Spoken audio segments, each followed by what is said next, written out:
So, lads, not good news right here. Not good news. Good and bad news, as in, this is not good news for this season, if you're looking at the Fever, but it's good news, like, long term. Because Caitlin Clark, there is no injuries or damage. So she's not injured. But there's clearly something wrong. As in, she's feeling tightness. And then, one of her groins, she's feeling groin pain. And they do scans and there's no strain. And then she's out for 2 weeks and she comes back for 2 games and she feels pain in her other groin. She feels pain in her other groin then. And then again, no additional injuries. Which means that something happened in the offseason. Mechanically, something happened. So whatever the hell they had her doing in Indiana, I mean this when I say this, get as far away from Indiana as possible. Get as far away from that medical team as possible. Because, like, when her body's breaking down with no injury, that's a scary thing. It is a scary thing when your legs are breaking down and you're not injured. Because you have to figure out what the hell that is. It could literally be her running mechanics changed and it put pressure. Even slightly, it put more pressure on her upper legs. Like, all of those things. Which very well could be a reason why she's shooting so badly. Like, maybe she did too much work trying to bulk up her upper body and not enough on her legs. Like, I don't know. She should probably go, I mean this when I say this, go to Iowa and do what she did in the offseason beforehand. But now it's going to take, like, hire a Tim Grover or something, because she's going to have to rechange how she runs. Like, this is something that is scary, could be scary. Like, long term, again, the fact that none of these are injuries is a positive thing. Is a positive thing that none of these are injuries. However, you see here, Clark will continue working with the medical team in her recovery and rehab with the priority of her long-term health and well-being. There's no timetable for her return. Yeah, that doesn't sound like... That sounds like, if we're out of the playoffs, I'm not going back this season. That for me sounds like she's out for the season. Like, even though it's not an injury, there's something mechanically wrong. And let's be real. It will take... The season ends in 6 weeks from now. It's going to take a lot longer than 6 weeks to figure out the mechanical issues that are causing these injuries. Absolutely. Absolutely, it's going to take more than 6 weeks. So, I think she pretty much has to make a choice. And maybe that the pain and stuff, maybe all the pain that she has and all the injuries, maybe the doctors are saying, look, you're going to come back and something's going to happen again, and there's a risk of you actually injuring yourself. And at the same thing where it's like her recovery. The recovery, this is not recovery as in, oh, her leg needs to heal. This is recovery as in she needs to figure out how to not get hurt again. Or how to not figure pain again. And that could be scary. That could be really scary. It's just Caitlin Clark isn't hurt, but no additional injuries beyond. Oh, like, this is Kawhi, by the way. This is the Kawhi Leonard. This absolutely is the Kawhi Leonard. This is the she's actually not hurt. But I'm not saying that they're going out there completely and throwing her under the bus, but look, this is how the Spurs talked about Kawhi Leonard. At least the team are supporting her. Like, see all year 3, keep her out. The best possible news. This is weird.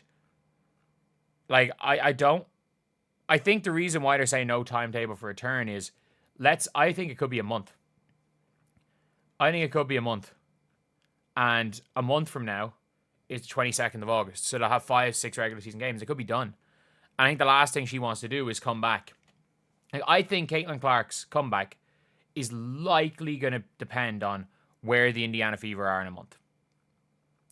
Because, let's be real, Caitlin cannot play. With everything that's gone wrong mechanically, with what's wrong with her mechanically, Caitlin probably cannot play 5-6 games in a row. Like, if you look at the Indiana Fever schedule, if the Indiana Fever can hold it together, and, like, look, the Valkyries are going to fade. The Valkyries are going to fade. It is just being better than the Valkyries. The problem is, I think the Sparks are going to fight their way back. I think the Sparks are going to fight their way into it. So they're playing the Sparks twice without Caitlin. They got to go and do that. They've really got to go and push hard with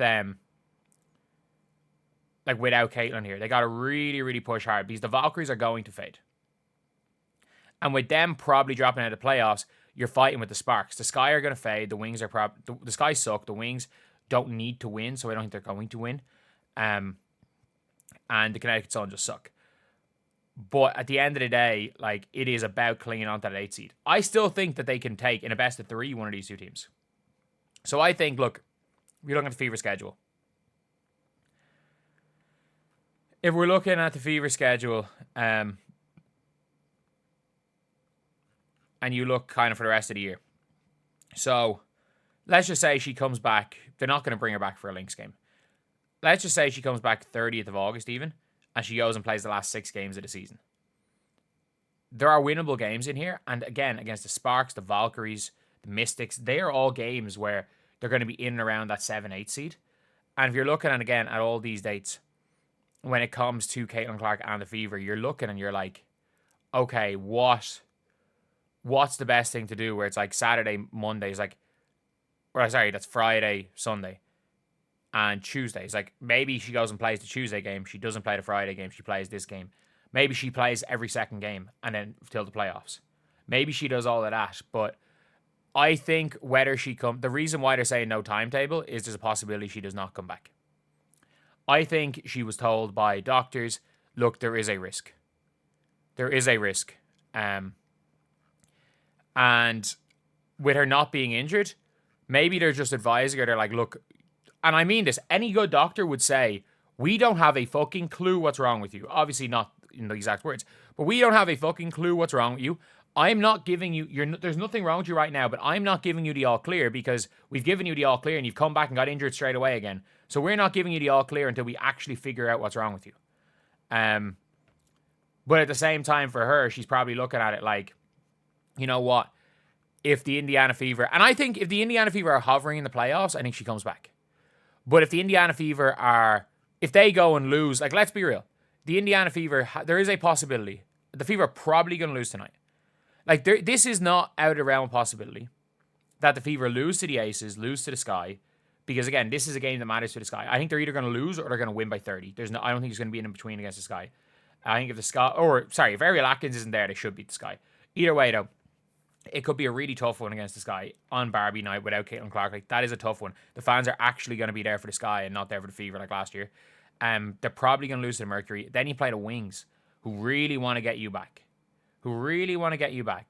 And suddenly you go and lose that game. You're playing the Storm. It'll be a tough one against the Storm. The Sparks, the Mercury, the Sky. Like, there's a possibility that they come in to the 17th of August with how many games do they have between then? Which is, let's just say a month from now. If she comes back a month from now, which is this second Lynx game. So let's just say they have 1, 2, 3, 4, 5, 6, 7, 8, 9, 10, 11, 12. Like, there is a chance they go 4-8. There is a chance they go 4-8. And if they go 4-8, they go like 4 games below 500.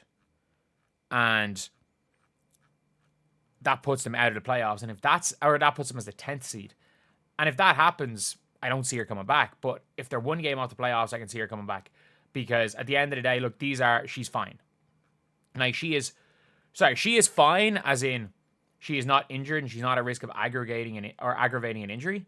But she's not fine in the way that they don't have a clue what's wrong with her. So she literally anything could happen in any given game. But anyway, I'll see you guys.